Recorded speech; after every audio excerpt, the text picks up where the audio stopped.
Hello everyone. इस video में हम पढ़ेंगे बिल्डिंग्स, पेंटिंग्स और बुक्स के बारे में। तो शुरू करते हैं। सबसे पहले व्हाट इज़ मेटलर्जी। मेटलर्जी क्या होती है? देखो, मेटलर्जी एक प्रकार का आर्ट है, ठीक है, जिससे आप अलग अलग प्रकार के टूल्स बनाते हो, वेपन्स बनाते हो, इक्विपमेंट बनाते हो मेटल्स के, ठीक है। जैसे कि कॉपर की इक्विपमेंट होते हैं, आयरन के होते हैं, ब्रॉन्ज के होते हैं, स्कल्पचर होते हैं। तो इस टाइप की जो क्राफ्ट्समैनशिप है उसको हम बोलते हैं मेटलर्जी, ठीक है। अब यहाँ पर हमें क्या बताया गया है कि हमारे जो एंशियंट इंडिया के मेटलर्जिस्ट जो थे, ठीक है, उनका बहुत ही लाजवाब कंट्रीब्यूशन रहा है मेटलर्जी की हिस्ट्री में। और हमें ये बात कैसे पता चलती है? हमें पता चलती है हड़प्पन सिविलाइजेशन से। पहली बात तो हड़प्पन सिविलाइजेशन जो है, जिसे इंडस वैली सिविलाइजेशन भी कहते हैं, इंडस वैली सिविलाइजेशन, ठीक है, जो कब से कब तक थी? लगभग 2700 बीसी से लेके 1900 बीसी के आसपास तक जो है उसका लाइक पीक पीरियड रहता है। तो इस पीरियड में हमें क्या देखने को मिलता है कि जो लोग थे इस सिविलाइजेशन में, उन्हें कॉपर मेटलर्जी की जानकारी थी और उन्हें ये भी पता था कि कॉपर और टिन को मिक्स करके जो है हम ब्रॉन्ज बना सकते हैं, ठीक है। और इसका एविडेंस क्या है? इसका एविडेंस है, अगर आपने थोड़ा बहुत पढ़ा हो तो ब्रॉन्ज जो फिगर है हमें मिली है, ठीक है, जो हड़प्पन सिविलाइजेशन को बिलोंग करती है। Bronze bronze bronze dancing figure, ठीक है, एक लड़की की जो एक डांसिंग पोज में खड़ी है, तो उसकी जो है हमें फिगर मिलती है हड़प्पन सिविलाइजेशन से बिलोंग करती हुई। तो इससे हमें पता चलता है कि भाई उन्हें ब्रॉन्ज बनाने की भी जानकारी थी, ठीक है। तो अगर ब्रॉन्ज बनाने की जानकारी है तो मतलब कि कॉपर और टिन की भी मेटलर्जी में वो एक्सपर्ट थे, ऑफ कोर्स, ठीक है। अब आगे जो है ब्रॉन्ज एज के बाद में हमें 1900 बीसी के बाद में, ठीक है, हमें देखने को मिलती है आयरन एज। समझ रहे हो? आयरन एज इसके बाद में आती है। और आयरन एज जो है, आपने अगर देखा हो कि सदर्न इंडिया में बेसिकली, ठीक है, साउथ इंडिया में हमें जो है मेगालिथिक बरियल्स जो मिलते हैं, ठीक है, मेगालिथिक बरियल्स, उनमें जो है हमें आयरन इक्विपमेंट मिलते हैं, ठीक है, 1000 बीसी ऑनवर्ड्स बेसिकली। तो ये जो है आयरन एज को डिनोट करता है, यानी ब्रॉन्ज के बाद आती है आयरन एज, ठीक है, ये भी याद रखना। तो यही कुछ जो है इस बॉक्स में बताया गया है। अब आयरन पिलर के बारे में यहाँ बात हुई है, जो मेहरौली में है, दिल्ली में, ठीक है। अब इस आयरन, ये भी एक एग्जाम्पल है, ठीक है, मेटलर्जी का। हमें बताता है कि हमारे जो एंशियंट टाइम्स में क्राफ्ट्समैन थे उनकी स्किल्स के बारे में। अब स्पेशलिटी क्या है इस आयरन पिलर के बारे में, जो ये दिखाया गया है यहाँ पे फोटो में। ये जो आयरन पिलर है अब तक, ठीक है, अब तक ये रस्ट नहीं हुआ है, इस पे जंग जंग अब तक नहीं लगा है, ठीक है ना। नहीं तो आप देखोगे अगर कोई भी आयरन की चीज़ है, अगर आप उसे बाहर रख दो तो वो एटमॉस्फेरिक ऑक्सीजन से रिएक्ट होके उसमें जो है रस्ट लग जाता है, ठीक है, जंग लग जाता है उसमें। तो इस पिलर में अब तक जंग नहीं लगा है, मतलब कि कमाल की बात है।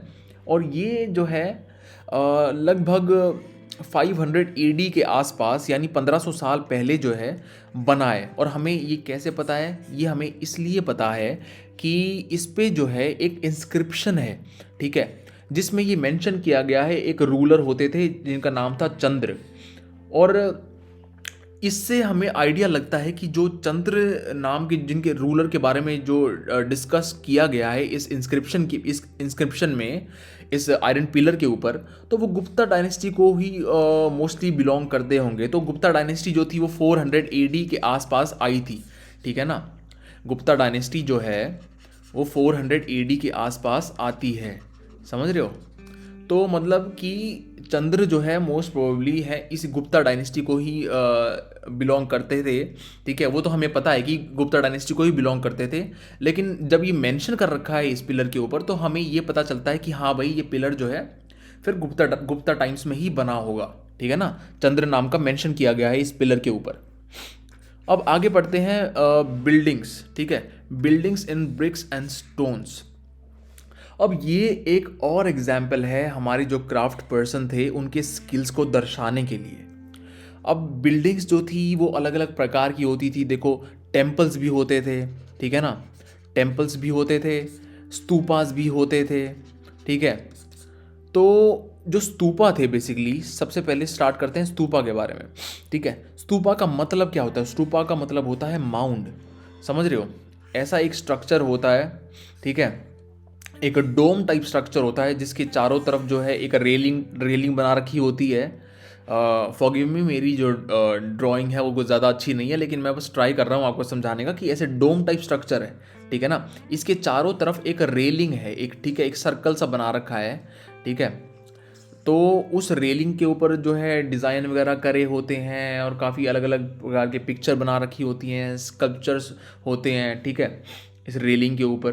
तो इसी के बारे में जो है, इसी को हम जो है स्तूपा कहते हैं बेसिकली, ठीक है। स्तूपा का मतलब होता है माउंड, ठीक है। अब ये जो माउंड होते थे अलग अलग प्रकार के होते थे, कुछ होते थे राउंड, कुछ थोड़े लंबे होते थे, कुछ बड़े होते थे, कुछ छोटे होते थे, ठीक है। कोई ऐसा कोई फिक्स साइज़ नहीं है कि भाई इतने ही साइज़ का माउंड होगा, ठीक है, इतने ही साइज़ का स्तूपा होगा, ऐसा कुछ फिक्स नहीं है।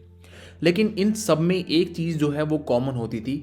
ये जो स्तूपा होते थे, ठीक है, ये बड़ा जो डोम है, ठीक है, जो ये ईंट ईंट का बनाया गया है, समझ रहे हो, ये ईंट का बनाया गया है। तो इस डोम के सेंटर में, ठीक है, यहाँ पर जो इस डोम के सेंटर में एक कास्केट होता था, एक बॉक्स होता था। और जो वो बॉक्स होता था उसमें क्या होता था? उसमें या तो बुद्धा या उनके फॉलोअर्स जो हैं उनके रिमेन्स, उनके आखिरी जो हैं बचे कुचे, जैसे कि उनकी हड्डियाँ हो गई या राख हो गई, ठीक है, जब उन्हें दफनाया गया, या फिर वो जो चीज़ें यूज़ करते थे, ठीक है, उनके कॉइन्स या प्रीशियस स्टोन्स या फिर उनके कुछ भी बिलोंगिंग्स बेसिकली इस डब्बे में रखे जाते थे। तो इसको जो एक कास्केट होता है ये सेंटर में रखा जाता है स्तूपा के, ठीक है ना। तो आई होप कि बात समझ में आ गई होगी। और स्तूपा का कोई भी एक फिक्स साइज़ नहीं होता, और यही यहाँ पर बता रखा है कि देखो, ये रेलिक कास्केट होता है सेंटर में यहाँ पर जो रखा जाता है, जिसे फिर जो है ब्रिक्स से कवर किया जाता है। और जो ये ब्रिक्स होती हैं इसके ऊपर कई बार हम देखते हैं कि स्टोन स्लैब्स भी लगाई जाती हैं, ठीक है। लेकिन जो ये स्तूपा का स्टार्टिंग थी बनने की, ये स्टार्ट हुई थी बेसिकली 300 BC, ठीक है ना।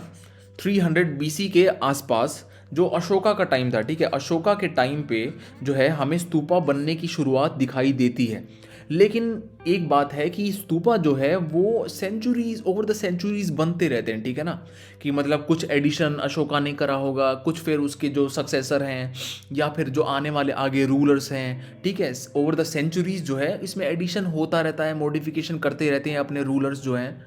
तो ऐसा नहीं कि स्तूपा बस एक ही टाइम पर बनाए कि हाँ भाई यही जो साल है इसी में पूरा स्तूपा बन गया होगा, ऐसा नहीं है, ठीक है। कुछ लोग, जैसे कि कुछ रूलर्स ने उन पे स्लैब्स लगा दी, ठीक है, उन पे डिज़ाइन बना दिए। कुछ रूलर्स जो हैं उन्होंने गेट बना दिए स्तूपा के चारों तरफ, ठीक है। तो मतलब ऐसे जो है अलग अलग प्रकार के जो रूलर्स हैं अपना अपना कंट्रीब्यूशन करते रहते थे स्तूपा को बनाने के लिए। अब जो ये चारों तरफ मैंने बताया ना, यहाँ पर जो ये एक पाथ होता है चारों तरफ, एक जो ये रेलिंग है, ठीक है, ये अब ये जो चीज़ है ना, देखो ये जो मैं यहाँ पे मार्क कर रहा हूँ, ये प्रदक्षिणा पथ बोलते हैं इसको, ठीक है ना। कि मतलब इसमें यहाँ पर जो फॉलोअर्स होते थे बुद्धा के, वो क्लॉकवाइज डायरेक्शन में घूमते थे ऐसे, ठीक है, इस डायरेक्शन में जो है वो घूमते थे अपनी डिवोशन को एक्सप्रेस करने के लिए, समझ रहे हो। मतलब क्लॉकवाइज डायरेक्शन में वो ऐसे घूमते थे। ये बीच में जैसे कि डोम बना दिया, ठीक है, अब ये यहाँ पर रेलिंग है चारों तरफ, और ये जो है लोग यहाँ पर ऐसे क्लॉकवाइज डायरेक्शन में घूम रहे हैं, ठीक है, उनके फॉलोअर्स। तो ये जो रास्ता है ना, ये जो रास्ता है घूमने का, इसे हम कहते हैं प्रदक्षिणा पथ, ठीक है। प्रदक्षिणा पथ याद रखना, एग्जाम पॉइंट ऑफ व्यू से काफ़ी इंपॉर्टेंट है। अब यही यहाँ पर जो है सब कुछ बता रखा है। जो ये रेलिंग्स होती थी, देखो इन्हें कैसे कार्विंग कर रखी है, ठीक है, यहाँ पर कैसे डिज़ाइन बना रखा है इस पे, ठीक है, अलग अलग पेंटिंग्स जो हैं या मतलब अलग अलग काइंड ऑफ स्कल्पचर, ठीक है ना, स्कल्पचर यहाँ पर डिज़ाइन कर रखे हैं इस गेट के ऊपर। अब ये स्तूपा जो है ये कहाँ पर है, ये सांची में है, ठीक है ना। काफ़ी फेमस स्तूपा है ये, आपने देखा भी होगा, अगर आप मध्य प्रदेश गए हो तो आपने विजिट भी किया होगा। तो सांची का स्तूपा बोलते हैं इसको, सांची स्तूप। तो ये काफ़ी फेमस है, और इस गेट का जो डिज़ाइन है बहुत एलैबोरेटली जो है इसे डिज़ाइन कर रखा है, और दिख भी रहा होगा आपको। तो ये जो स्तूपा है बेसिकली अशोका के टाइम पर बनना शुरू हुआ था, लेकिन फिर जो ये गेट हैं इसके, ठीक है, जो ये रेलिंग है ये बाद के जो रूलर्स हैं उन्होंने डिज़ाइन करी, ठीक है। तो ऐसा कुछ जो है हमें इस पिक्चर में देखने को मिल रहा है। अब आगे बढ़ते हैं। ये जो यहाँ पर स्कल्पचर बनाया गया है, ठीक है, ये भी एक दिखा रहा है, दर्शा रहा है कि देखो कितना अच्छा डिज़ाइन है। उस टाइम पर भी जो लोग हैं एक्सप्रेस कर सकते थे, उनके जो एक्सप्रेशन है, उनकी जो आर्टिस्टिक जो स्किल्स हैं वो कितनी प्योर हैं, ठीक है। तो यहाँ पर देखो हाथी बना रखा है, ये जो यहाँ पे लोग हैं कुछ, आई थिंक ये लड़ रहे हैं मेरे ख्याल से आपस में, ऐसा कुछ जो है कुछ सीन है, या फिर कोई रेसलिंग का सीन होगा बेसिकली। तो ये जो है ये अमरावती जो जगह है, ठीक है, अमरावती कहाँ पर है, अब जैसे कि ये जो है इंडिया है, ठीक है, तो यहाँ पर ईस्टर्न कोस्ट पे जो है अमरावती पड़ता है, ठीक है ना। तो यहाँ पर अमरावती जो है इसके बारे में यहाँ पर ये स्कल्पचर मिला है हमें, इसके बारे में हमें यहाँ पर बताया गया है, ठीक है। अब अमरावती में जो है ना कि मैप 7 में मैं मैप ऐड करना भूल गया यहाँ पर, लेकिन चलो कोई नहीं, ठीक है। मतलब मैंने आपको लोकेशन बता दी है, अमरावती यहाँ पर है आंध्र प्रदेश में, ठीक है, यहाँ पर वो लोकेटेड है। अब यहाँ से हमें एक बहुत ही मैग्निफिसेंट स्तूपा जो है वो मिला भी है अमरावती से, ठीक है। मतलब जो एग्जिस्ट करता था, लेकिन उसके रिमेन्स जो हैं, उसके जो पुराने आर्कियोलॉजिकल रिमेन्स हैं वो हमें देखने को मिलते हैं अमरावती में। बहुत ही गजब का स्तूपा था, मतलब जो कि 2000 साल पहले लगभग यहाँ पे एग्जिस्ट करता था, ठीक है। तो अब ये भी एक एविडेंस है, ठीक है। हम यहाँ पर बस एविडेंस की बात कर रहे हैं, हम यहाँ पे ना स्किल्स की बात कर रहे हैं, आर्टिस्टिक स्किल्स की बात कर रहे हैं जो एंशियंट टाइम्स में इंडिया में एग्जिस्ट करती थी, ठीक है ना। और भी हम आगे बात करेंगे, अभी टेम्पल्स की भी बात करेंगे। तो देखो ये जो टाइम था ना, बेसिकली हम किस टाइम की बात कर रहे हैं, हम जो जिस टाइम की बात कर रहे हैं वो बेसिकली 200 AD से लेके मतलब 600-700 AD मान लो आप, ठीक है। ये जो टाइम पीरियड है हम बेसिकली इसकी ही बात कर रहे हैं, ठीक है ना। ये 400-500 साल जो हैं, ठीक है, इसमें गुप्ता का भी पीरियड आ गया, फिर इसमें चालुक्य जो डायनेस्टी है, चालुक्य और जो पल्लवा डायनेस्टी है उनका भी पीरियड आ गया। तो इसके बारे में ही हम यहाँ पर बात कर रहे हैं, ठीक है ना। अब ऐसा कोई प्रिसाइज डेट नहीं होती हिस्ट्री में, ठीक है। हिस्ट्री में एक period of time, over the period of time के बारे में बात करी जाती है हमेशा, ठीक है। लेकिन इंपॉर्टेंट बात ये है कि बस इस टाइम पीरियड के बारे में बात हो रही है, ठीक है। और क्या क्या फीचर्स हैं इस टाइम पीरियड के वो इंपॉर्टेंट है याद करना, ठीक है। तो अब ये जो अर्ली जो हिंदू टेम्पल्स जो हमें देखने को मिलते हैं वो भी हमें इसी पीरियड में मिलते हैं, ठीक है, 200 AD से लेकर 700 AD तक। जिसमें क्या हमें देखने को मिलता है कि भगवान विष्णु, शिवा और माता दुर्गा की जो पूजा है वो बहुत ही एलैबोरेट तरीके से होने लग गई, ठीक है। ये चीफ डीटीज उनको माना जाने लगा, मतलब इनके जो टेम्पल्स बनाए जाने लगे, ठीक है, इनकी वर्शिप करे जाने लगी। मतलब ये as a chief deity, as a main deity इनको जो है माना जाने लगा इस टाइम पीरियड से, समझ रहे हो। तो अब टेम्पल स्ट्रक्चर के बारे में अगर हम बात करें, ठीक है, तो यहाँ पर जैसे फोटो बना रखी है। अब ये जो टेम्पल स्ट्रक्चर है ना, ये वाला जो टेम्पल है ये भीतर गांव की फोटो है, ठीक है। भीतर गांव कहाँ पर है, यूपी में है।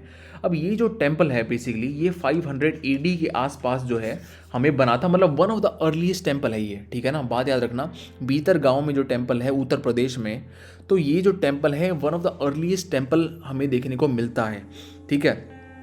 अब इसमें क्या आप दिख रहा होगा कि ये जो स्ट्रक्चर है देखो ये ऊपर जा रहा है, ठीक है ना, ऐसे ऐसे जैसे कि चोंच है ऊपर, ठीक है ना, ऊपर की तरफ जाता हुआ ये जो है पतला होते जा रहा है इसका स्ट्रक्चर। तो इसको जो बोलते हैं, ठीक है, ये जो ऊपर वाला जो पार्ट है, ठीक है, इसको बोलते हैं शिखर, ठीक है ना, शिखर। तो बात याद रखना कि इंपॉर्टेंट है, एग्जाम पॉइंट ऑफ व्यू से जो टर्मिनोलॉजी है ये इंपॉर्टेंट है, याद रखना इस बात को। तो ये शिखर होता है, ठीक है ना, ये शिखर है। अब इसके जो नीचे है यहाँ पर ये स्क्वायर टाइप ऑफ स्ट्रक्चर जो होता है, जहाँ पर फोटो लगाई जाती है, जहाँ पे मूर्ति लगाई जाती है भगवान की, मेन डीटी होते हैं, उसको कहते हैं गर्भगृह। ठीक है ना, इसको कहते हैं गर्भगृह, गर्भगृह। ठीक है, तो ये होता है गर्भगृह, ये होता है शिखर। ठीक है ना, भीतर गांव में है ये टेम्पल, लगभग 500 एडी के आसपास जो है बना था। समझ रहे हो? तो यही यहाँ पर बताया गया कि गर्भगृह तो जो होता है वहाँ पर चीफ डीटी की फ़ोटो लगाई जाती है, और जो रिचुअल्स होते हैं, मेनली जो रिचुअल्स होते हैं वो यहीं पर परफॉर्म किए जाते हैं, इसी पर। ठीक है ना। अब जैसे कि आप टेम्पल कभी देखते हो तो ऐसे बनाया जाता है, और इसमें जो है ना यहाँ पे लंबा सा एक काइंड ऑफ एक जगह होती है, इसे हम बोलते हैं जैसे मंडप। ठीक है ना, कि ये मतलब यहाँ पर तो ये तो गर्भगृह हो गया। ठीक है, ये वाला जो है मैं लिख देता हूँ, गर्भगृह हो गया ये वाला तो। ठीक है, ये शिखर हो गया, और ये होता है मंडप। ठीक है, यहाँ पर होती है बेसिकली असेंबली होती है, यहाँ पर लोग इकट्ठा होते हैं और थोड़ा जो नाच गाना, अगर कोई यहाँ पर देवदासी जो होती है डांसिंग, जो डांस करती हैं, ठीक है, राजा जो कभी ओकेजन होता है, कोई सेलिब्रेशन होती है, तो यहाँ पर जो लोग होते हैं वो इकट्ठे होते हैं मंडप में। ठीक है, मंडपा बोलते हैं इसको। तो आई होप बात समझ में आ रही होगी। ठीक है, यही यहाँ पर सब कुछ एक्सप्लेन करा गया है, एक बार आप खुद भी पढ़ लेना। तो अब ये वाली जो फोटो है ये है महाबलीपुरम की। ठीक है ना, महाबलीपुरम। तो महाबलीपुरम जो है उसमें हमें देखने को, महाबलीपुरम कहाँ पर है? महाबलीपुरम भी सदर्न इंडिया में ही है। ठीक है ना, सदर्न इंडिया में ही है। तो महाबलीपुरम जैसे कि ये इंडिया की कोस्ट है यहाँ पर। ठीक है, लगभग इस जगह पर ही जो है महाबलीपुरम एग्जिस्ट करता है। ठीक है, तमिलनाडु के आसपास। तो तमिलनाडु और आंध्र प्रदेश के आसपास जो है ये महाबलीपुरम एग्जिस्ट करता है। तो यहाँ पर हमें देखने को मिलते हैं मोनोलिथिक स्ट्रक्चर। ठीक है, monolithic temples. Monolithic temples basically क्या होता है, देखो आपको यहाँ पे दिख रहा होगा कि ये जो पूरा टेम्पल है ना, ये एक स्ट्रक्चर जैसे दिख रहा है कि एक ही पत्थर से बनाया गया है। समझ लो, मतलब कि ईंट नहीं लगाई गई इसमें छोटे छोटे पत्थर नहीं जोड़े गए, इसको एक बड़े पत्थर को काट कर ही बनाया गया है। ठीक है, बहुत ही एक ना मतलब ब्यूटीफुल स्ट्रक्चर है ये। समझ रहे हो कितना मेहनत से, कितने आर्टिस्टिक स्किल्स होंगी लोगों में, कितने एलैबोरेटली जो है इसको डिज़ाइन किया गया है। देखो, ठीक है ना, हर एक चीज़ जो है वो प्रिसाइज है। तो ये जो है महाबलीपुरम की काफ़ी इंपॉर्टेंट इन्फॉर्मेशन है, याद रखना कि पूछ सकते हैं where is the monolithic temples in India situated. ठीक है, महाबलीपुरम में एग्जिस्ट करते हैं। ठीक है, तो यही यहाँ पर बताया गया कि अब देखो इनको जो बनाया गया होगा वो कैसे बनाया गया होगा, नीचे से तो काटा नहीं गया होगा। ठीक है ना, आप नीचे से तो काट नहीं सकते इस टेम्पल को बनाने के लिए, बड़े पत्थर को जब आप काटोगे तो ऊपर से ही काटना पड़ता होगा उन आर्टिस्ट को। ठीक है, जो स्कल्पचर होते थे, उनको जो स्कल्पचर काटते थे इनको, वो ऊपर से ही काटना शुरू करते होंगे। जैसे कि ये बड़ा पत्थर है तो इसको धीरे धीरे काट काट के ऐसे जो है टेम्पल की बनावट होती होगी। तो यही सब कुछ जो है यहाँ पर बताया गया है। ठीक है, अब ये वाला जो टेम्पल है ये आईहोल में आपको देखने को मिलता है। ठीक है, आईहोल क्या थी? आईहोल आप याद करो, पिछले वीडियो में हमने पढ़ा था कि Aihole was the capital of Chalukyas. ठीक है, अब यहाँ पर जो है यहाँ पर कुछ आईहोल एग्जिस्ट करता है। ठीक है, चालुक्यास की कैपिटल थी, चालुक्य डायनेस्टी जो थी, याद करो, चालुक्य डायनेस्टी जो थी उसमें रूलर थे जिनका नाम था पुलकेशिन II। ठीक है ना, जिन्होंने किसको रोका था? जिन्होंने रोका था हर्षवर्धन को। ठीक है ना, हर्षवर्धन को रोकने वाले जो रूलर थे। ठीक है ना, आई होप मैं बस याद दिला रहा हूँ कि थोड़ा सा आपको ना माइंड में रिकॉल हो जाए। तो हर्षवर्धन को रोकने वाले जो रूलर थे पुलकेशिन II, चालुक्य डायनेस्टी से जो बिलोंग करते थे, जिनकी कैपिटल जो थी वो आईहोल थी। तो उस आईहोल में ही ये जो है माता दुर्गा का टेम्पल जो है हमें देखने को मिलता है। कब मिलता है? 600 AD के आसपास। ठीक है, यही टाइम था जब हर्षवर्धन भी जो थे रूलर नॉर्थ इंडिया में एग्जिस्ट करते थे। ठीक है ना, तो 600 AD के आसपास हमें ये टेम्पल जो है दुर्गा माता का टेम्पल आईहोल में देखने को मिलता है। ठीक है ना, अब आगे बढ़ते हैं।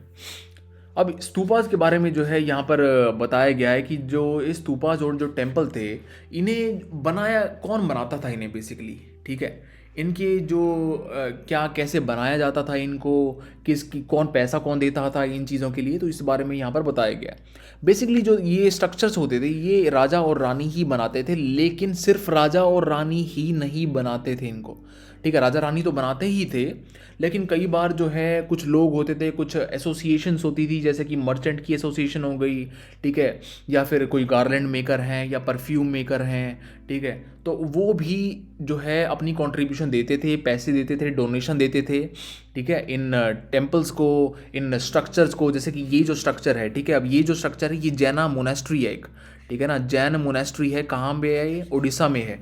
अब स्पेशलिटी देखो इस मोनेस्ट्री की, ये रॉक कट मोनेस्ट्री है ये, ठीक है ना, पत्थर से जोड़ के नहीं बनाई गई। ये जो है एक नेचुरल पहाड़, कोई नेचुरल हिल है, उसको काट के, समझ रहे हो, एक नेचुरल बड़ी जो है पत्थर को, बड़े पत्थर को, हिल को काट कर बनाई गई है। तो यहाँ पर जो है दरवाजे हैं, यहाँ पर देखो जैन मॉन्क्स जो हैं वो रहते होंगे, मेडिटेशन करते होंगे इनके अंदर, इनकी एक एक कमरा जो है ये बना रखा है। तो क्या आर्टिस्टिक स्किल्स होती होंगी उस टाइम पर भी, समझ रहे हो, मतलब कि इतने पहले एंशियंट टाइम्स में भी हमारे जो आर्टिस्ट होते थे, यहाँ पे स्कल्प्टर जो होते थे, वो कितने मतलब स्किलफुल थे, ठीक है। तो इसी बारे में यहाँ पर बताया गया कि भाई ये जो बड़े बड़े पत्थर होते थे, जो टेम्पल्स हैं, जैसे महाबलीपुरम में हमने अभी टेम्पल देखे, तो कोई वो बड़ा पत्थर होगा, अब उसको क्या है कि कोई बैलगाड़ी पे, ठीक है, जोड़ के उसको बांध के लेके जाया जाता होगा कहीं पर, ठीक है, फिर वहाँ पर उसे काटना शुरू करा जाता होगा। तो ऐसा कुछ जो है ये प्रोसेस होता था, समझ रहे हो, मतलब कि ऐसा नहीं, देखो ये तो बहुत ही बड़ा मतलब केव है, बड़ा बहुत बड़ी हिल है, इसको तो लेके नहीं जाया जा सकता, लेकिन जो छोटे पत्थर हैं, ठीक है, जिनको उठाकर कहीं पे लेके जाया जा सकता था, तो उनको लेके जाया जाता था, ठीक है, ताकि उन्हें ऐसी जगह पर पहले प्लेस करा जाए जहाँ पर टेम्पल बनाने की इच्छा है राजा की, फिर वहाँ पर उसे काटना शुरू करा जाता होगा, ठीक है, क्राफ्ट पर्सन्स के द्वारा। तो ऐसा कुछ जो है प्रोसेस होता था, यही यहाँ पर इस पैराग्राफ में बताया गया है, ठीक है। अब यहाँ पर जो है ये एक और स्कल्पचर है जो नेशनल म्यूज़ियम में हमें दिल्ली के देखने को मिलता है। तो आर्टिस्टिक स्किल्स हैं, बेसिकली यही दर्शाया जा रहा है यहाँ पर, और कुछ नहीं, आप देख सकते हो, और वी कैन अप्रिशिएट, ठीक है, कि मतलब उस टाइम पर भी कितने जो लाजवाब आर्टिस्ट हमारे यहाँ पर होते थे। अब यही है कि किंग और क्वीन जो थे इसका पैसा देते थे इन स्ट्रक्चर्स को बनाने के लिए, चाहे वो स्तूपा हो, चाहे वो टेम्पल हो, चाहे वो मोनास्ट्री हो, इस ऐसी मोनास्ट्री, जैन मोनास्ट्री काटने के लिए इनको जो पैसा जो है वो किंग और क्वीन देते थे। लेकिन कई बार जो एसोसिएशन होती थी, जैसे मैंने अभी आपको बताया कि मर्चेंट्स होते थे या गार्लैंड मेकर या फिर ऑर्डिनरी मैन भी जो हैं, ठीक है, ऑर्डिनरी जो आम आदमी जो है वो भी अपना कंट्रीब्यूशन देते थे, और उनका नाम जो है वो इंस्क्राइब कर रखा है इन टेम्पल्स और स्तूपास के ऊपर, इनकी रेलिंग्स और पिलर्स के ऊपर जो है हमें उनका नाम देखने को मिलता है, ठीक है। इसीलिए हमें पता चलता है कि भाई ये सिर्फ राजा रानी नहीं, ये आम आदमी भी उनका भी कंट्रीब्यूशन होता था, ठीक है। जो परफ्यूमर्स थे, जो स्मिथ थे, ठीक है, आयरन स्मिथ हो, गोल्ड स्मिथ हो, ठीक है, सिल्वर स्मिथ हो, तो वो भी अपना अपना कंट्रीब्यूशन देते थे, ठीक है। आई होप बात समझ में आ रही होगी। हम कॉन्ट्रीब्यूशंस की बात कर रहे हैं बेसिकली ना, हम आर्टिस्टिक स्किल्स की बात कर रहे हैं उस टाइम की। तो अब यहाँ पर देखो ये एक पेंटिंग है, कहाँ पर है ये? अजंता में है ये पेंटिंग। तो इस पेंटिंग में जितने भी देखो कितने जो कलर्स इसमें यूज़ हुए होंगे, अब वो कितने कितने ओरिजिनल, कितने नेचुरल होंगे कि अब तक जो है ये पेंटिंग अजंता में, अजंता कहाँ पर है बेसिकली? अजंता जो है वो महाराष्ट्र में पड़ती है। अजंता केव्स हम अगर देखें तो जो महाराष्ट्र का जो रीजन है, ठीक है, उसमें हमें अजंता केव्स देखने को मिलती हैं।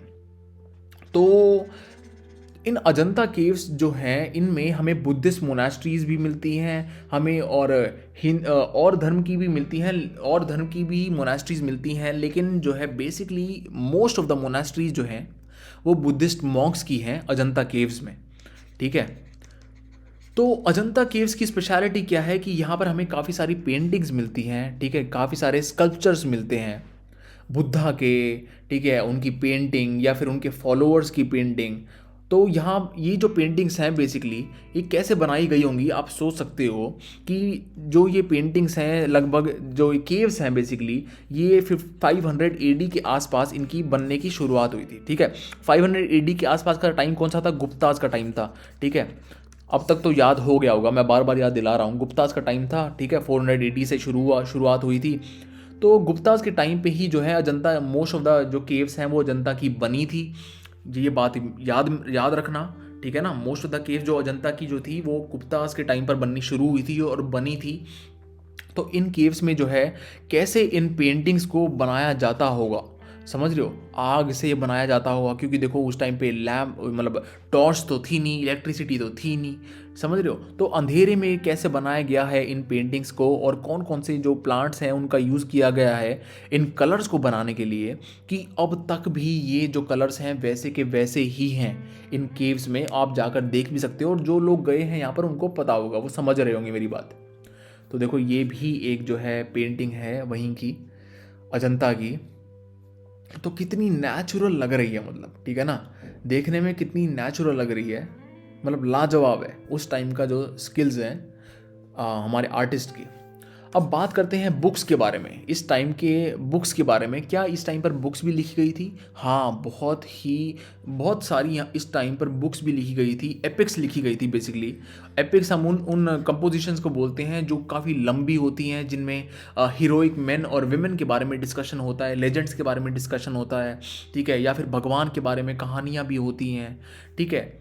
तो मतलब इस टाइम पर जो है काफ़ी सारी किताबें जो हैं लिखी गई थी, काफ़ी सारे प्लेस जो हैं बेसिकली लिखे गए थे। उनमें से one of the famous play है एक तमिल लैंग्वेज में, उसका नाम है सीलापद्दीकरम, ठीक है। सीलापद्दीकरम किसने लिखा था, उसका पोएट कौन था? इलांगो, ठीक है। इलांगो के द्वारा लिखी गई जो है कंपोजिशन जिसका नाम है सीलापद्दीकरम, वो लिखी गई थी लगभग 200 एडी के आसपास, 1800 साल पहले लिखी गई थी। नाम याद रखना, सीलापद्दीकरम, रिटन बाय इलांगो। पेपर में आता है ये, इसीलिए मैं बता रहा हूँ, ठीक है ना। तो ये जो थी बेसिकली एक लव स्टोरी थी, ठीक है ना। लव स्टोरी थी, एक मर्चेंट था कोवलन नाम का, वो पुहार में रहता था, तो वो प्यार में पड़ गया माधवी के साथ में। माधवी कौन थी? एक कोर्टिसन थी, कोर्ट में काम करती थी, एक औरत थी। तो माधवी के साथ में उसका प्यार हो गया, लेकिन कोवलन की जो वाइफ थी उसका नाम था कन्नगी। तो कन्नगी खुश नहीं थी कि उसका जो पति है उसका अफेयर चल रहा है किसी और औरत से। तो उसी के बारे में जो है फिर ये कहानी बताई गई है कि भाई फिर कोवलन और कन्नगी जो है पुहार को छोड़ देते हैं और मदुराई चले जाते हैं। मदुराई क्या है? मदुराई पांड्यास की कैपिटल थी, ठीक है ना, बात ध्यान में रखना। मदुराई जो थी वो पांड्यास की कैपिटल थी। चोला चेरा पांड्या नाम सुना होगा डायनेस्टीज़ का, ठीक है, 3 डायनेस्टी जो थी यहाँ पर जो है, चोला चेरा पांड्या जो थी। तो फिर वो जो है मदुराई चली जाते हैं कन्नगी और कोवलन, ठीक है, हस्बैंड वाइफ।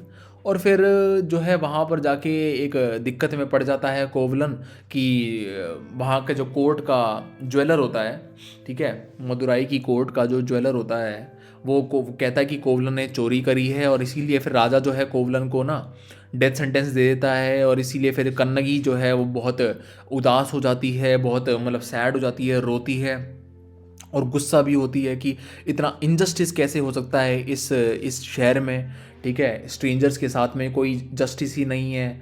मतलब ये तो कि ना बिल्कुल राजा की तलवार के ऊपर, तलवार की नोक के ऊपर ही जो है लोग जीते हैं यहाँ पर। तो ऐसा जो है कन्नगी ने मतलब एक्सप्रेस किया गया, मतलब इस कहानी में बेसिकली एक्सप्रेस हुआ है, ठीक है ना। सीलापद्दीकरम में किसने लिखी थी? इलांगो ने लिखी थी। फिर मैं बोल रहा हूँ, Elango, written by Elango around 200 AD, समझ रहे हो। अब आगे बढ़ते हैं। एक और तमिल एपिक लिखी गई है इस टाइम पे, मनी मेक्कलाई। किसने लिखी थी मनी मेक्कलाई? सत्तनार ने, ठीक है, SATTANAR, सत्तनार। सत्तनार के द्वारा लिखी गई एक तमिल एपिक, ठीक है, मनी मेक्कलाई। कब लिखी गई थी? लिखी गई थी लगभग 600 एडी के आसपास, समझ रहे हो।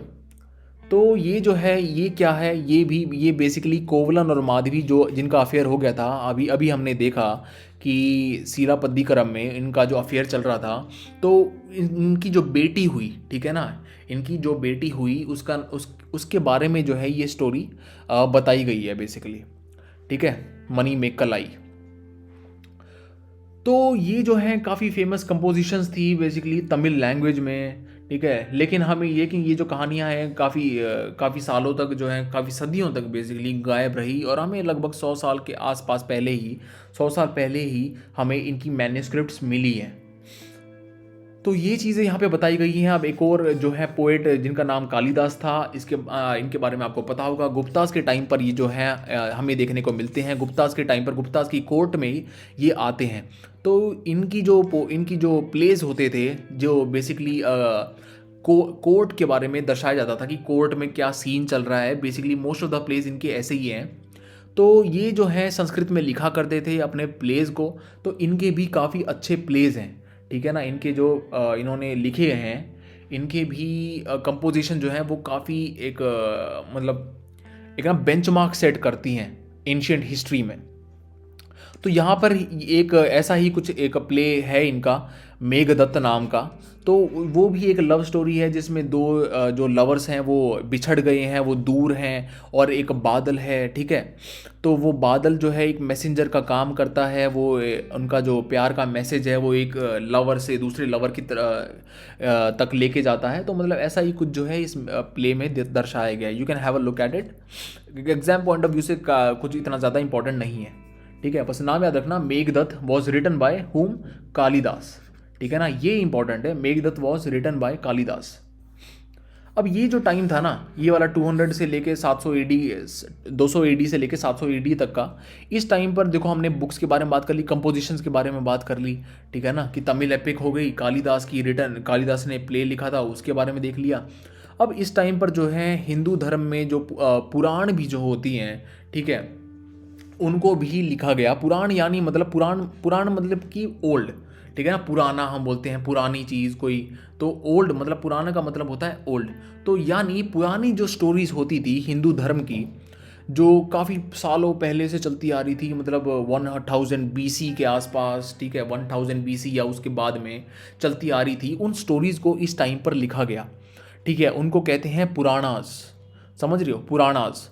तो उसमें क्या होता था, पुराणास में क्या होता था कि भगवान जो थे, गॉड और गॉडेसेस जो होते थे, भगवान विष्णु, शिवा, माता दुर्गा या पार्वती, उनके स्टोरीज जो हैं उनको लिखा गया, ठीक है। चल तो स्टोरीज वो पहले से रही थी, ठीक है, बातों बातों में तो थी वो स्टोरीज, लेकिन उनको लिखा गया पेपर पे, ठीक है। मतलब उनको मैन्यूस्क्रिप्ट, एज अ मैन्यूस्क्रिप्ट जो है उनको कलम से लिखा गया इस टाइम पीरियड में, ठीक है ना। तो यही यहाँ पर बताया गया है बेसिकली कि ये जो पुराण होते थे, इनको जो है शूद्र और विमेन भी जो हैं उस टाइम के सुन सकते थे। आप याद करो कि जो वेदास होते थे, वेदास को सुनना या पढ़ना जो है, शूद्र उस टाइम की जो शूद्र होते थे या विमेन होती थी उनको अलाउड नहीं था। लेकिन पुराणों को सुनना और पुराणों को मतलब जो है उनके बारे में जानना अलाउड था, विमेन को भी और शूद्रास को भी, ठीक है। तो ये जो पुराण होती थी ये संस्कृत में लिखी जाया करती थी, और हर कोई बंदा इनको सुन सकता था।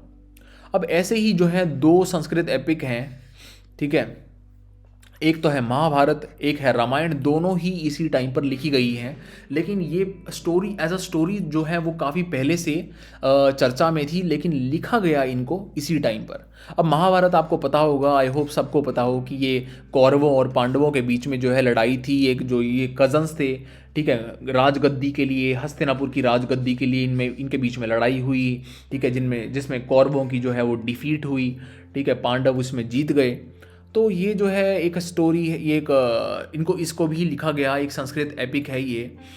और इसी महाभारत में ही हमें क्या देखने को मिलता है, हमें भगवत गीता जो है वो भी देखने को मिलती है कि भगवान कृष्ण ने जब अर्जुन को उपदेश दिए थे, तो वो भी हमें महाभारत के अंदर ही देखने को मिलते हैं। तो ये महाभारत की जो कहानी है लगभग इसी टाइम पर जो है 500 ईडी के आसपास ही जो है ये लिखी गई थी, ठीक है। अब आगे एक और जो एपिक, संस्कृत एपिक है रामायण, वो जिसमें भगवान राम जो हैं वो रावण से लड़ते हैं, ठीक है। रावण जो है माता सीता को उनका अपहरण करके जो है ले जाता है लंका, और फिर भगवान राम जो हैं रावण की हत्या करते हैं, रावण को मारते हैं, और धर्म की जीत होती है, अधर्म की हार होती है, उसी को दर्शाया गया है रामायण के अंदर। तो ये जो है ये एपिक भी जो है संस्कृत एपिक, ये भी इसी टाइम पर लिखी गई थी। ठीक है, अब महाभारत जो लिखी गई थी वो लिखी गई थी महर्षि व्यास के द्वारा। ठीक है, बात याद रखना, महाभारत जो है लिखी गई थी महर्षि व्यास के द्वारा, पुराण और महाभारत दोनों। ठीक है, लेकिन जो रामायण है वो लिखी गई थी महर्षि वाल्मीकि के द्वारा। ठीक है, बात ध्यान में रखना, महर्षि व्यास ने लिखा था पुराण और महाभारत, लेकिन रामायण लिखी गई थी महर्षि वाल्मीकि के द्वारा। किस में लिखी गई थी? संस्कृत में लिखी गई थी। ठीक है, तो भगवान राम जो हैं वो अयोध्या लौटे थे। ठीक है, अयोध्या जो थी वो कोसाल की कैपिटल थी। आपने कोसाल जो मैंने पहले वीडियोस बनाए हैं जिसमें जो है महाजनपदास जो हैं, जो जनपदास हैं, कोसाल, वज्जी, अंग। ठीक है, तो ऐसे जो है महाजनपदास जो है उनके बारे में बताया गया है। तो आपने कोसाल का नाम सुना होगा। तो Ayodhya was the capital of Kosala. ठीक है, इसीलिए मैं बोलता हूँ कि यार मेरे पिछले वीडियो ज़रूर देखा करो, क्योंकि ना मतलब कई बार चीज़ें आगे आती हैं और वो फिर समझ नहीं आती अगर आपने पिछले वीडियोस नहीं देखे तो। अब यहाँ पर जो है स्टोरीज जो हैं ऑर्डिनरी पीपल की, ऑर्डिनरी लोगों की, देखो ये तो हो गया कि भाई भगवान की बातें, ठीक है, जो गॉड हैं, गॉडेसेस हैं, उनकी बातें लिखी गई। लेकिन क्या ऑर्डिनरी लोगों की कहानियाँ भी लिखी जाती थी? क्या आम आदमी जो थे उनकी कहानियाँ भी, उनकी भी कहानियाँ होती थी कुछ? क्या वो भी कहानियों में पार्ट लेते थे? हाँ, उनकी भी होती थी कहानियाँ। उनको कहते थे जातकास और पंचतंत्र। ठीक है, पंचतंत्र की कहानी आपने सुनी होगी, जब आप छोटे होगे तो कहानियाँ होती थी। ठीक है, आपकी नानी या आपकी दादी जो है आपको सुनाया करती होंगी। ठीक है, पंचतंत्र की कहानियाँ, जातकास। तो ये जो कहानियाँ होती थी बेसिकली इन्हें स्तूपा की रेलिंग के ऊपर या फिर ना अजंता की केव्स जो हैं उसमें एज अ पेंटिंग जो है वो दर्शाया गया है। और ये जो है एक कॉमन मैन की कहानियाँ हैं बेसिकली। ठीक है ना, इसमें कोई गॉड या गॉडेस का लेना देना नहीं है। ये बेसिकली आम आदमी की कहानियाँ हैं जिनको कुछ बुद्धिस्ट मॉन्क्स जो हैं जिनको नोट डाउन करते थे। जातकास को जो है अगर आप देखोगे तो जो ये स्टोरीज़ हैं, कॉमन स्टोरीज़ हैं, कलेक्शन है, इनको बुद्धिस्ट मॉन्क्स जो हैं उन्होंने प्रिजर्व करके रखा था। तो जातकास और पंचतंत्र स्टोरीज जो है हमें बताती हैं life of the ordinary people. ठीक है, और यहाँ पर बेसिकली यही एक कहानी बताई गई है, story of the monkey king.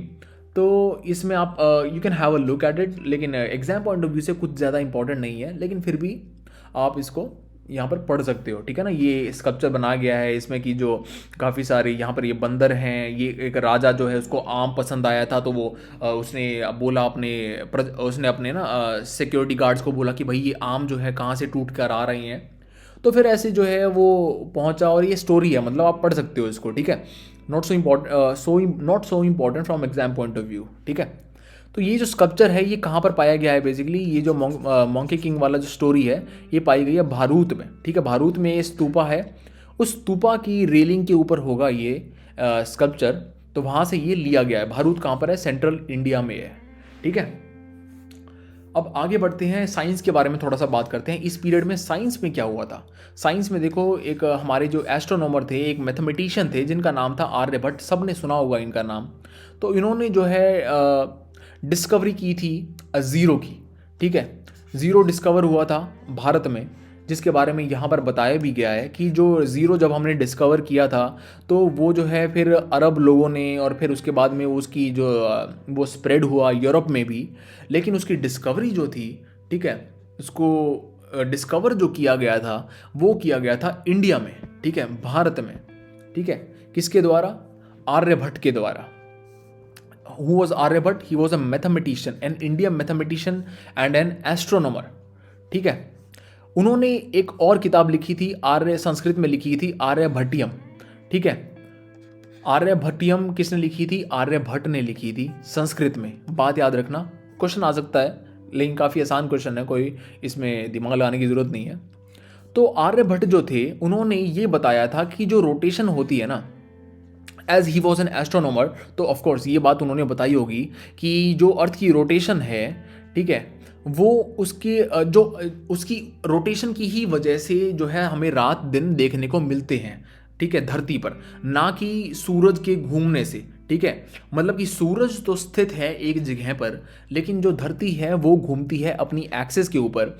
ठीक है, तो उसी की वजह से जो है हमें रात दिन देखने को मिलते हैं। सनराइज जो होता है, सनसेट जो होता है, वो सन के घूमने से नहीं होता, वो अर्थ के घूमने से होता है अपनी एक्सिस के ऊपर। तो ये बात उन्होंने बताई और फिर उन्होंने एक एक्सप्लेनेशन भी दी एक्लिप्सेस की, ठीक है, सोलर एक्लिप्स या लूनर एक्लिप्स जो होती हैं उसके बारे में एक साइंटिफिक एक्सप्लेनेशन दी, ठीक है ना। क्योंकि पहले जो है काफ़ी मिथ भी चलते थे कि ये ना मतलब जैसे कि सूरज को खा जा रहा कोई कोई जैसे कि सूरज को खाया जा रहा है इसीलिए सूरज अंधेरा हो रहा है, या लूनर एक्लिप्स के बारे में मिथिकल जो है ना मिथिकल स्टोरीज होती थी। लेकिन उन्होंने साइंटिफिक एक्सप्लेनेशन दी कि भाई ये एक्लिप्स जो होती हैं ये होती क्यों है, ठीक है, इनके पीछे रीज़न क्या है। तो ये भी उन्होंने बताया। और फिर उन्होंने जो सर्कल का सर्कमफ्रेंस का जो एक मेथड है, ठीक है, एक उनका उसका फाइंड करने सर्कमफ्रेंस को फाइंड करने का एक तरीका जो है वो भी बताया। और वो एग्जैक्टली मतलब ऑलमोस्ट एक्यूरेट है आज के फॉर्मूला से, ठीक है ना। आज हम फाइंड जो करते हैं 2πr जो है सर्कमफ्रेंस होता है सर्कल का, ठीक है। तो सर्कमफ्रेंस इसको बोलते हैं, ये चारों तरफ जो जितना ये लेंथ जो होती है सर्कल की, तो इस सर्कमफ्रेंस को फाइंड करने का उन्होंने तरीका जो है बताया जो था वो आज भी मतलब उतना ही एक्यूरेट है, समझ रहे हो। और भी काफ़ी सारे मतलब ये आर्यभट्ट ही नहीं, और भी हमारे काफ़ी सारे मैथमेटिशियन थे, एस्ट्रोनॉमर थे। वन ऑफ देम इज़ वारामीरा, ठीक है। वारामीरा की मतलब अगर आपने देखा हो, अगर आप एस्ट्रोलॉजी या एस्ट्रोनॉमी में इंटरेस्टेड हो, आपने नाम सुना होगा, भास्कराचार्य और ब्रह्मगुप्त। तो ये हमारे जो है मैथमेटिशियंस थे, हमारे एस्ट्रोनॉमर थे, एंशियंट टाइम्स में काफ़ी फेमस थे, जिन्होंने काफ़ी सारी डिस्कवरीज की थी और उनका बहुत ही एक लाजवाब कॉन्ट्रीब्यूशन रहा है, ठीक है, हमारी देश की साइंस में, ठीक है, हमारी देश की डिस्कवरीज में। तो ज़ीरो के बारे में मैंने बता दिया आपको। जो रोम के लोग थे, ठीक है, वो बिना ज़ीरो के ही उनका जो काउंटिंग सिस्टम होता था। लेकिन फिर क्या हुआ कि जैसे हमने अभी बात करी कि जो ज़ीरो थी वो स्प्रेड हुई अरब और यूरोप में, तो फिर जो है ज़ीरो मतलब काफ़ी लोग जो हैं यूरोप के भी यूज़ करने लग गए। और फिर ऐसे ही जो है ज़ीरो, अब देखो हर जगह पे ज़ीरो और वन जो है कंप्यूटर में, तो basically computer is all based on all about zero and one, ठीक है। ज़ीरो और वन का ही उसमें लेना देना है, ठीक है, आजकल के डिजिटल वर्ल्ड जो चल रहा है, ठीक है। तो ऐसा कुछ था मतलब, ठीक है ना, साइंस के बारे में एंशिएंट टाइम्स में। अब आयुर्वेदा के बारे में यहाँ पर बात करी गई है। What is Ayurveda? Ayurveda is basically a health science, ठीक है ना। एंशिएंट टाइम्स में जो है एक हेल्थ साइंस थी, मतलब अब भी है, ऐसा नहीं कि अब नहीं है, मतलब आयुर्वेदा अब भी है। आप देखोगे आयुर्वेदा की दवाइयाँ लेते हैं लोग, तो एक it is a health science basically, जो एंशिएंट इंडिया में डिस्कवर की गई थी, डेवलप हुई थी, ठीक है। अब इसके दो फेमस जो है प्रैक्टिशनर हमें देखने को मिलते हैं एंशिएंट टाइम्स में। एक का नाम तो है चारक, जो हमें देखने को मिले हैं फर्स्ट या सेकेंड सेंचुरीज के आसपास, ठीक है, यानी 100 या 200 AD के आसपास हमें वो देखने को मिलते हैं, जिनका नाम है Charak. He was a practitioner of Ayurveda, ठीक है, very famous, and wrote a book known as Charak Samhita which is based on medicine, ठीक है ना। काफ़ी सारी दवाइयों के बारे में, नेचुरल जो प्लांट बेस्ड उन्होंने जानकारी दी है कि मतलब कौन सी दवाई किस बीमारी के लिए यूज़ हो सकती है, कौन सी उससे बीमारी का इलाज करा जा सकता है। तो एक मतलब अब भी इस चारक संहिता को यूज़ करा जाता है, ठीक है ना, डॉक्टर्स और साइंटिस्ट के द्वारा। तो मतलब सोच सकते हो कि कितनी इंपॉर्टेंस थी इन बुक्स की और इन जो ये हमारे साइंटिस्ट जो थे एंशिएंट टाइम्स के, उनकी। अब दूसरे एक और प्रैक्टिशनर जिनका नाम यहाँ पर दिया गया है, उनका नाम है सुश्रुत, ठीक है। तो Sushruta was also one of the practitioner who was like a surgeon, basically surgeon in our ancient times, ठीक है ना। तो उन्होंने काफ़ी सारे सर्जिकल प्रोसीजर के बारे में जो है हमें बताया है कि भाई कैसे सर्जरी करी जा सकती है। क्योंकि उस टाइम पर भी सर्जरी होती थी, मतलब कि समझ सकते हो कि मतलब 2000 साल या 1500 साल पहले जो है, मतलब इतने पहले सर्जरी करना अपने आप में ही एक मैजिक है, ठीक है ना। क्योंकि अब तो देखो साइंस काफ़ी आगे जा चुकी है, लेकिन उस टाइम पर कोई अगर आपको सर्जिकल प्रोसीजर के बारे में बता दे तो ना वो तो एक लाइक ऑड चीज़ हो जाती है, ठीक है ना, कि मतलब आउट ऑफ द ब्लू किसी ने आपको कोई चीज़ बताई। तो Sushruta was a scientist, was like ancient surgeon आप कह सकते हो, ठीक है। He was and he wrote a book Sushruta Samhita, जिसमें उन्होंने बताया है सर्जिकल प्रोसीजर्स के बारे में, ठीक है, कि कैसे सर्जरी होती है, हड्डियों के बारे में, मसल्स वगैरह के बारे में उन्होंने काफ़ी बताया है, ठीक है। अब ये जो है चैप्टर यहाँ पर ख़त्म हो गया है। हम यहाँ पर एल्सवेयर का एक डब्बा है, इसको एक बार पढ़ लेते हैं। इसमें बेसिकली बताया गया है पेपर की डिस्कवरी के बारे में। पेपर का जो इन्वेंशन था बेसिकली वो हुआ था चाइना में। कब हुआ था? 1900 साल पहले लगभग। लेकिन और ये जो इन्वेंशन था करा किसने था? एक काई लुन नाम के एक बंदा था, काई लुन। उनके द्वारा जो है पेपर का इन्वेंशन हुआ था। कहाँ हुआ था? चाइना में हुआ था। अगर इस बात से मैं एक और बात बता देता हूँ कि सिल्क जो थी, सिल्क का अगर आपने पिछले वीडियो देखे हो तो सिल्क का जो इन्वेंशन है वो लगभग 7000 साल पहले वो भी चाइना में ही हुआ था। ठीक है, 700 मतलब 7000 साल पहले। ठीक है, 700 ईयर्स अगो, समझ रहे हो? तो मतलब कि सिल्क के बारे में तो यहाँ नहीं बता रखा, लेकिन बस मैं थोड़ा जानकारी दे रहा हूँ, एडिशनल नॉलेज दे रहा हूँ ताकि आपको थोड़ा सा रिकॉल हो जाए। तो काइलून नाम के जो आदमी था उन्होंने डिस्कवर किया था पेपर। ठीक है, चाइना में डिस्कवर हुआ था लगभग 1900 साल पहले, समझ रहे हो? अब उसकी जो प्रोसेस जो थी पेपर बनाने की, वो आज भी हम वही टेक्निक यूज़ करते हैं कागज़ बनाने के लिए। लेकिन जो ये पेपर है बेसिकली ये मतलब उसी टाइम पर सभी को पता नहीं मतलब पता नहीं चला। काफ़ी सालों तक, काफ़ी सेंचुरीज तक, सदियों तक जो है ये एज ए सीक्रेट जो है उसको बनाया रखा चाइना ने। जैसे कि सिल्क को भी ऐसे ही रखा था। मतलब सिल्क की जो इन्वेंशन थी, ठीक है, सिल्क को बनाने का, कैसे उसको एक्सट्रैक्ट करना है और फिर उसे थ्रेड बनाना है, कपड़े बनाने हैं, वो भी एक सीक्रेट था काफ़ी टाइम तक। फिर वो धीरे धीरे जो है एज अ जो ट्रेडर हैं वो वेस्टर्न एशिया में लेके गए सिल्क को। तो फिर वहाँ से जो है वो बढ़ा, मतलब पता चला लोगों को। लेकिन वो सिल्क की इन्वेंशन भी और ऐसे ही पेपर की इन्वेंशन भी जो है मतलब काफ़ी सदियों तक जो है ये एक सीक्रेट ही रखी गई। ठीक है ना?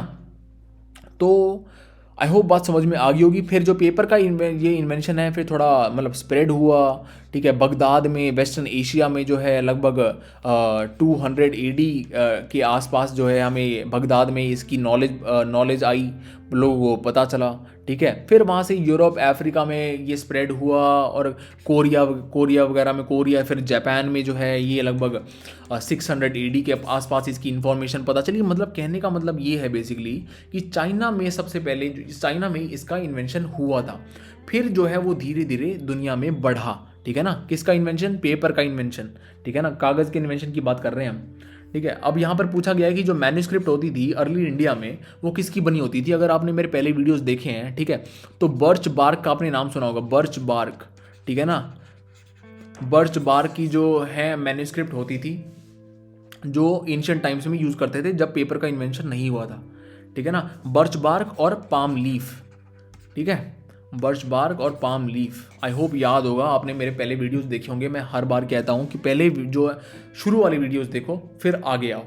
ठीक है, तो पहले बर्च बार्क जो थी वो यूज़ होती थी। बर्च बार्क कहाँ मिलती है? हमें हिमालयस में मिलती है, याद होगा आपको। और पाम लीफ जो है उसका यूज़ होता था। लेकिन फिर जो पेपर की जब टेक्निक आई फिर ये स्प्रेड हुई धीरे धीरे बगदाद में और फिर ईस्टर्न एशिया में, ठीक है, वेस्टर्न एशिया में। फिर धीरे धीरे लोग जो है पेपर का यूज़ करने लग गए। तो आई होप सब कुछ क्लियर हो गया होगा। यहाँ तक ये चैप्टर खत्म हो गया है, हमने सब कुछ पढ़ लिया है। तो इस चैप्टर के साथ में ही इस बुक का भी कंप्लीशन हमने कर दिया है। अब आगे मैं देखता हूँ कि आई थिंक मैं 11th क्लास की बुक बनाने वाला, 11th क्लास की जो वीडियोज़ बनाऊँगा मैं, ठीक है, आर्ट एंड कल्चर और history, ancient history, medieval and modern history, तो वो हम आगे देखेंगे। एक बार ये जो डेट्स हैं यहाँ पर आप इसको पढ़ लेना। ठीक है, थोड़ा सा इन्फॉर्मेशन आपको थोड़ा सा आइडिया लग जाएगा। We will meet in the next video. ठीक है, till then take care, bye bye, study well, जय हिंद।